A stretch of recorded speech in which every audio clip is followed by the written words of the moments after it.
Good morning, everyone. I am Conquering History Games, and it is time for something completely different.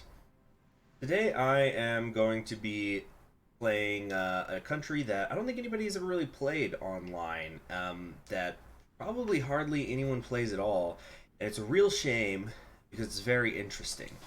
Today, we are going to dive deep, deep, deep, deep into the heart of darkness. And this is part one, by the way, so don't go looking for part one. I know you're a little confused because I jumped right into the game. But we are going to be playing Garanganze. So this is one of the countries that breaks off during the infamous Middle Africa explosion. And there are a lot of countries down here that actually are fleshed out. They have lore, they have events, they have focus trees. So, for example, I think the one that everybody knows is Dahomey over here, who they're on their own. They're probably going to hook up with the French. They are going to hook up with the French, let's be real. But oh no, they didn't go with most handsome boy. Anyway, but we're going to be focusing on one of these, and if you guys like it, because this is going to be a different campaign. For example, there might be a section where I skip forward because there is going to, I think, be a dead period. We'll talk about that later when we get there. But if you do find this interesting, please let me know if you'd like me to play other Middle Africa countries that break off. I already have at least one in mind that I would like to do, but there are a few here, as I've said, that have been fleshed out, and they're probably, of course, eventually the Kaiserreich team wants everybody to have their own uniqueness, so eventually all of them will have something going for them. But for today, we're going to be playing as Garanganze, which I hope I'm pronouncing correctly.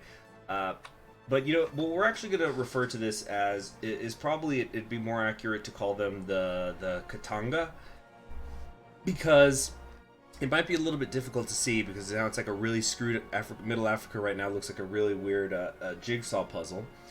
But this is representing the southeastern section of the Belgian Congo, what will eventually become the Democratic Republic of Congo. And in fact, I think if we click this area, yeah, it says right there, the Katanga.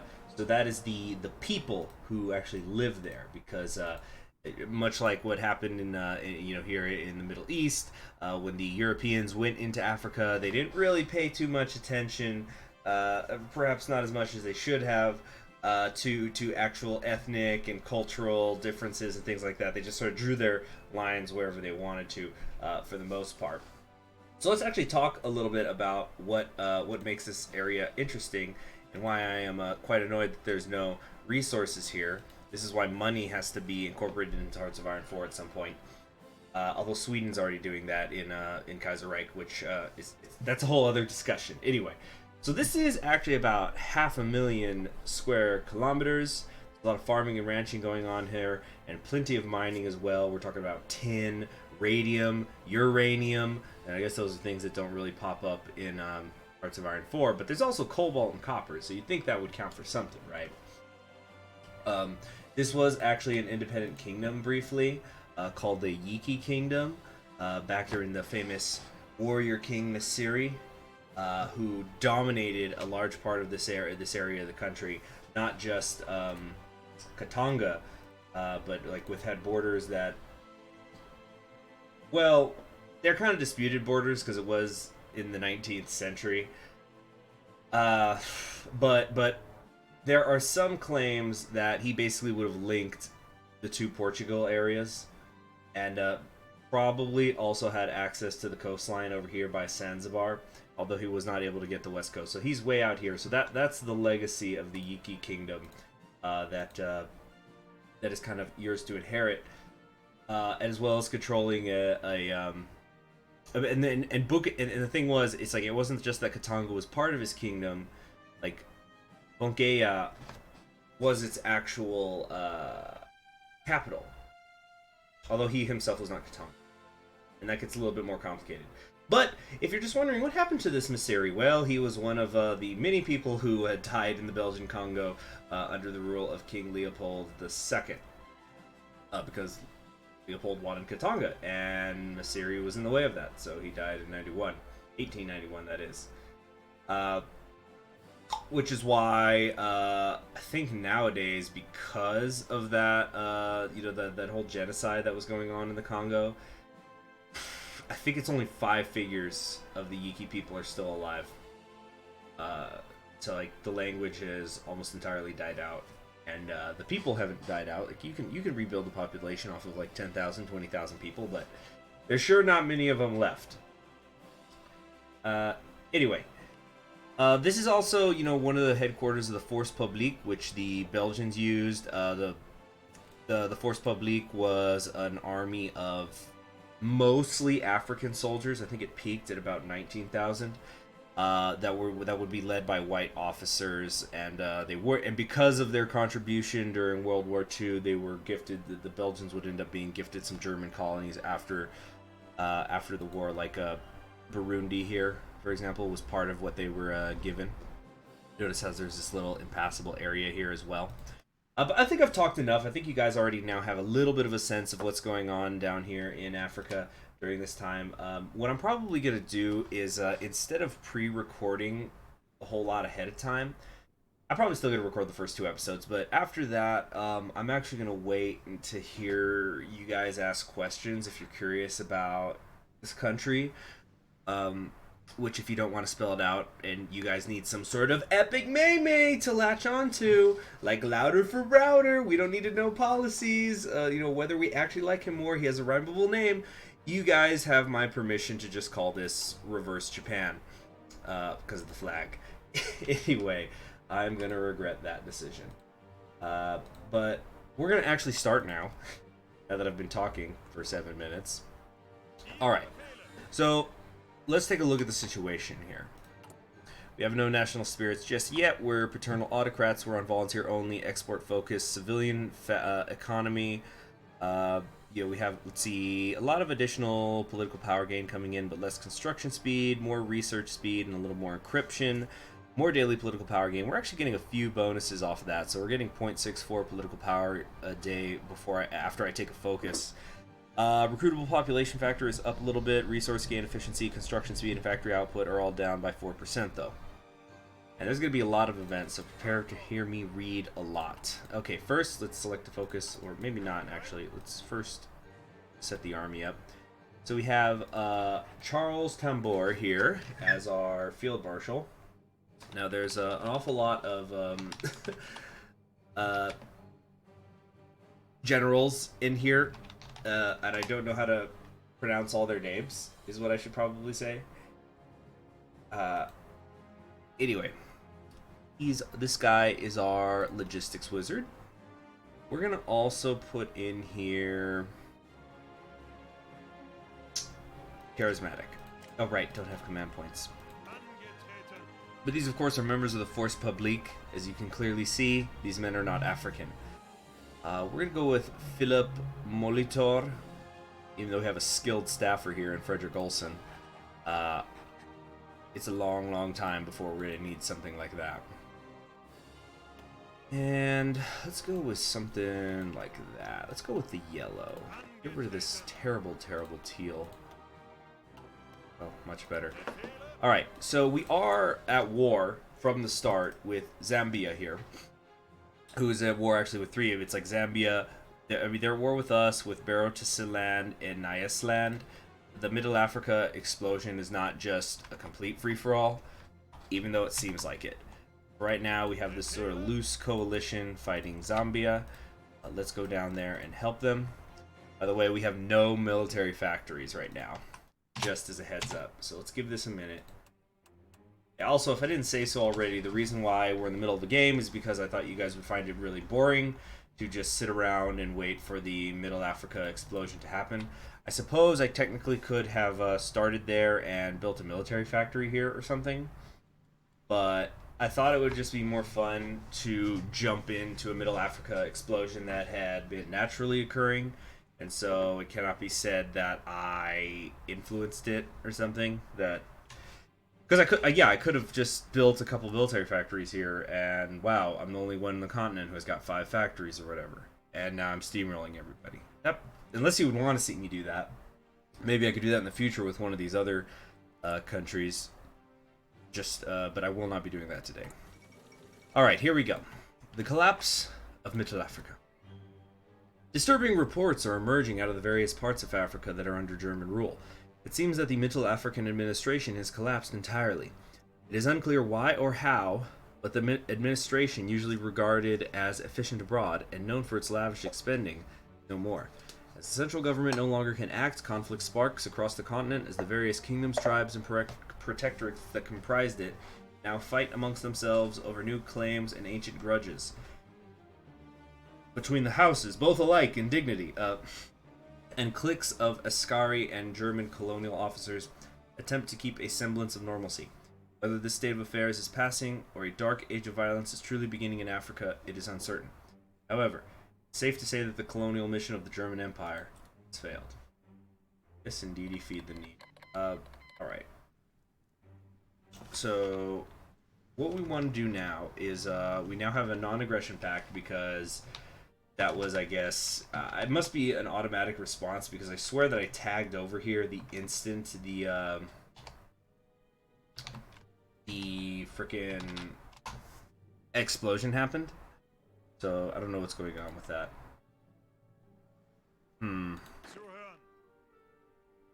And now we're just going to keep going. Maybe I could speed it up a little bit more than just one speed, but I'm just worried about missing events and things. I guess we should probably speed it up a little bit. No, wait a minute. Looks like, to me, we have an opportunity to rush the Zambian capital right now with Philip Multier. Or I probably should say Felipe. My bad. There we go. That's what I'm looking for. Come down here, and then down to Lusaka, and the war will instantly be over. Very nice. Got in that zoom in further mod, of course. Got to get the sweet zoom ins. All right, here we go. Now here's where the fun begins. Very cool events here, letting you know the details of this collapse. Now, just as the tax collectors were returning from the inland territories and the miners of the Union Miniere were enjoying a well-deserved peaceful Sunday afternoon, news arrived in the capital that the Mwami of the Garanganze people, which remember have several different names, had deposed the German governor, executed his associates, and taken control over the province. With most of the populace still unaware of these shocking developments, and having relatively content relations with the Flemish-Wallonian administration, this comes as a huge shock to the colonials. For over 50 years, the word of the white man was law, and every form of disobedience was punished severely. Now, a native king of a small village has dared standing up to their command and taken power into his own hands. A friendly football competition between the Flemish-Wallonians and the Katangese was just underway when news hit the city of Herminestadt. At first, the citizens can't believe what they are hearing, and life continues as normal. In the colonial headquarters, chaos has erupted, with a split occurring between those that want to stay and fight to preserve that which they have built up for years, and those they want to leave the continent as quickly as possible. The bishop of the city can be seen speaking with the head of Askari forces stationed in the city, Pierre Rickmans, mayor of the city. Should they try and escape the country now that the German rule has faltered, or should they entrench themselves in the white corner, protected by the loyal Askari forces? So we can order a mass evacuation of the colony, or we can say the Flemish-Wallonian administration stays put. So, just to reiterate, this is the Germans have fallen, the administrator is dead. His friends are dead, his family's probably dead. This is the Flemish point of view. Because remember, they held the Belgian Congo for so many years.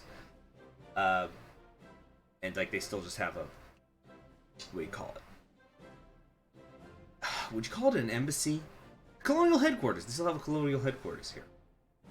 And so what we're gonna do is we are gonna do the Flemish Wallonian administration stays put, and we'll see how that goes. Let's see if we can get get some sort of control here again. Alright, let's start to speed it up a little bit here, though. And remember, we have nothing to replace the guns we're losing. Alone on the Dark Continent, with Reichmann's giving the order to entrench in the city of Herminestadt, the Contangese population finally realized what was going on.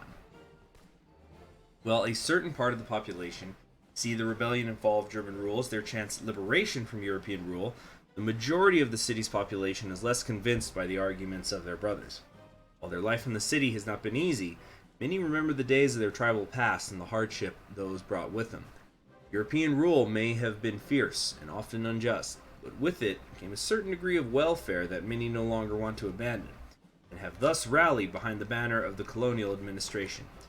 Tables, chairs, cupboards, and more furniture are being dragged onto the streets, establishing temporary barricades while citizens from the suburbs are being transferred to the city plaza.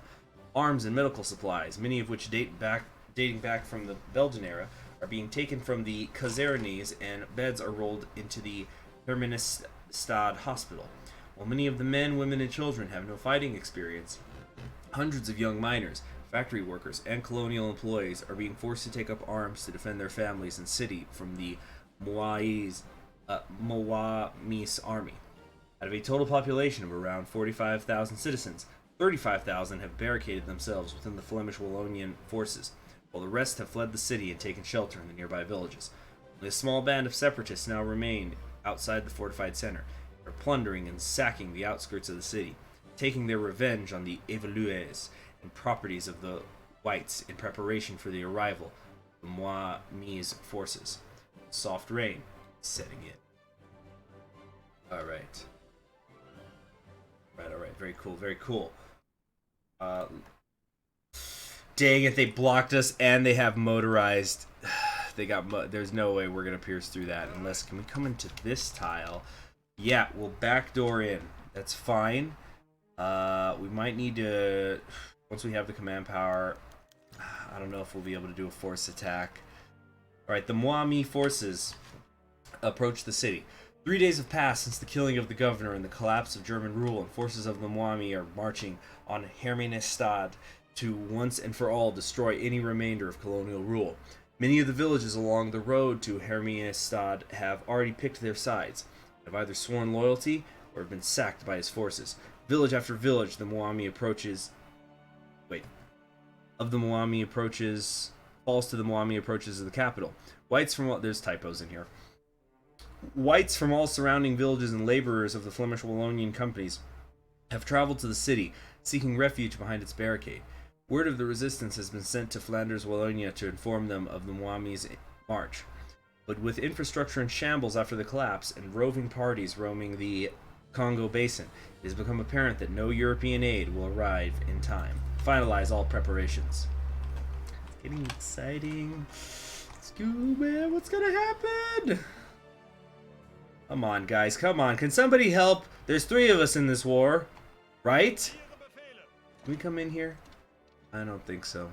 No, hold. Split. One of you come down in here, though. Keep them pinned. We need to buy time. Nice. We gotta use our cavalry division here. We gotta buy time in order to cut down in here. Notice how everybody here is at least a regular experience level, which is pretty nice. The siege begins. On the evening of the first week, the Moami have finally reached the gates, with rain still pouring down as if God himself has opened the floodgates. Life within the fortifications is becoming tougher by the day. Under cover of darkness, a perimeter is established surrounding the city by the Moami, while scouting parties are sent inside the outskirts to investigate the fortifications made by the colonials.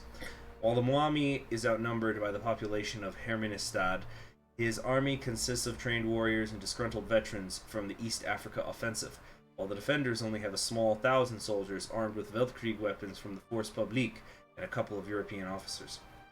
To frighten the defenders, the Moami has commanded 1,000 fires to be lit around the city. It has initiated a war chant dating back from the Lunda War to show the colonials that the Stairs Expedition will be avenged with fire and blood. The Stairs Expedition, this is the one that killed that chief I was talking about earlier. Tighten the perimeter! Shoot. Man, what are we gonna need to... Damn it! Battle for Herminestadt. At 8 o'clock, the Moami finally gives the signal citizens of the Herminestadt have anxiously awaited during the night. Horns are sounded. Shouting intensifies, and the first charge commences. The assaulting force, numbering over 5,000 trained warriors from his capital in Bunkia, storm through the main avenue, while deserted Askari warriors cover the attack. Fix bayonets! Repel them at all costs! Oh man, while the war still goes on. Alright. The Moami falls back. For over 12 hours now, the Battle of Herminestadt has been raging with heavy casualties on both sides, forcing both parties to fall back for now, cut their losses. While the blockade at the north side of Kamanlondo got overrun just after the morning, a concentrated effort of German machine guns, ex-soldiers of the Force Publique, and an armed citizen militia was able to reconquer the point just before the evening, thus preventing a major breakthrough in the neighborhood. While much of the southern suburbs got overrun in the assault, with parts of the city set ablaze to cover the retreat, the fight did not provide the Moami the decisive victory he desired, needed for the morale of his soldiers. Even though casualties are hard to estimate, with certain parts of the city still in active combat, Reichsmann has estimated casualties on his side to number upwards of 3,000. Casualties in the loyal Askari force were quite minimal. The loss of squads and the reconquest of Kamalondo are taking their toll on the already limited force. The future is looking bleak. So we lost 5,000 manpower right there. It mentioned the 3,000, but it's probably also accounting for the Askari forces that were lost. Come on, you've almost done it. Almost around. Give me military access. Thank you. Right, that's working fine, right? Alright, Zanzibar and Tanganyika right here have ended their fighting. I think Tanganyika, yeah, these guys actually start with military factories. So, there's that. We will do a bit of war propaganda. Our war support is almost maxed out anyway, but because we're in a defensive war. If you couldn't tell by the siege. The assault recommences. Throughout the rest of the week, the Mwami furiously resumed his attacks on the city, each subsequent attack proving less effective than the last. Seeing the resolve of the Lumbashi populace and the firm leadership by the colonial administration, desertion has started to spread through the ranks of the Mwamin, causing severe issues to his supply lines and the morale of the remaining warriors. At last, the Mwami sees no other solution than to offer a ceasefire to Pierre Ryckmans. Upon agreement, he offers the colonials the right to retain their autonomy and power over the city of Herminestadt, control over the mines of UMHK, and a continuation of the pre-collapse policy, as long as he is allowed to rule the Yeki kingdom from his seat in Bunkia as he pleases. Accept the ceasefire. Alright. So now the world has changed. Counter-revolution in Chile. Oh, that's not good for South American communists, is it? Syndicalists, excuse me. End of the siege. At last, with the last of the Mwami's forces leaving the city, the devastation caused by the siege has finally become apparent. Hundreds of houses are burned down, streets are blockaded by debris, and thousands of brave Congolese and colonials lay unburied on the battlefield. This fight may be won, but the recovery has only just begun. So we're gonna get a few things here. We're gonna get 3 national spirits. Our base stability is gonna be set at 50, and we have now canceled the non-aggression pact with the Congo. So now we are allowed to take a focus, right? When it's been 10 days, right? Was it September 1st? And I think what we're gonna start with is well, let's first go over what these national spirits are. So we have the memory of the Free State, which is going to lower our political power gain and decrease stability 35%. Remember, our base stability at the moment's at 50, but we're still at 5 over here. Desertion crisis in the Force Publique is reducing our recruitable population factor by 70%. We have no sea access, which gives a whopping 50% to our consumer good factories. Which you'd think doesn't matter a whole lot because we've only got 2 consumer good factories. Let's actually cancel this, by the way. We're going to try to build a military factory here, which is not going to happen anytime soon. This is going to take until 1945. There's going to be ways we can fix that. But it actually matters more than you think to fix up the consumer good factories, because just even getting one or so back is really important. So we could get some military factories down here, so I kind of want to rush this, although over here is where we can deal with our consumer good factories. We can also possibly get something going with Portugal or with Germany. For right now, though, colonial rule holds on. The Mwami have been defeated and colonial rule has been established. Tensions are high, however, between the Flemish-Wallonians and the native Contagese population, who urge for the abolition of European patrimonialization. Also, we can at any point restore stability in the force publique to get our recruitable population back, which I guess we should do because it's demobilizing right now. So, yeah, we will do this first. Due to the chaos that ensued in the wake of the Mwami's rebellion, the Flemish Wallonians in Herminestadt quickly reformed the force publique out of the ashes of German escarchy to resist this attack. While we successfully repulsed their assault, the FP is only a shadow of its former self. Excuse me. Alright, looks like we're encountering a bit of resistance here. Oh, just bypassed the access to the sea. Yeah. With the collapse of Middle Africa, our export company has completely collapsed due to the loss of our main trading ports. So we have, again, we have a couple of options here. So we could, for example, support a Middle African restoration. This will require us to have some successful treaty with basically either we do an alliance with Tanganyika or with Southwest Africa, which will become which is basically Namiland. We need to work with one of them, and that would allow for a Middle Africa restoration, or we can look toward our investments, which is basically the solo path. Now, as you see, it's pretty much mandatory. Well, it's technically not mandatory, but we should try to establish some connections somewhere. If not, we'll just do it on our own. The hell with it, right? So, what are the goals of this campaign? You're probably asking. Well, that's a little bit tough to say because we don't know what treaties we're going to be able to get. But I think that a fun goal, you know, after we're done here with fighting with Zambia, which we have cut off these northern forces of theirs, so they're already suffering attrition, and then it should be easy enough to take this. But we're obviously going to win this war. After that, though, I think a good goal would be a restoration of the Belgian Congo. So this means we have to take the Kivu Click, we got to take the Congo, we'll have to take the Tiki Kingdom and Gabon. You know what? I might actually have to double check exactly the border. I want to make sure I get the borders right. But that's basically what I think could be a fun goal.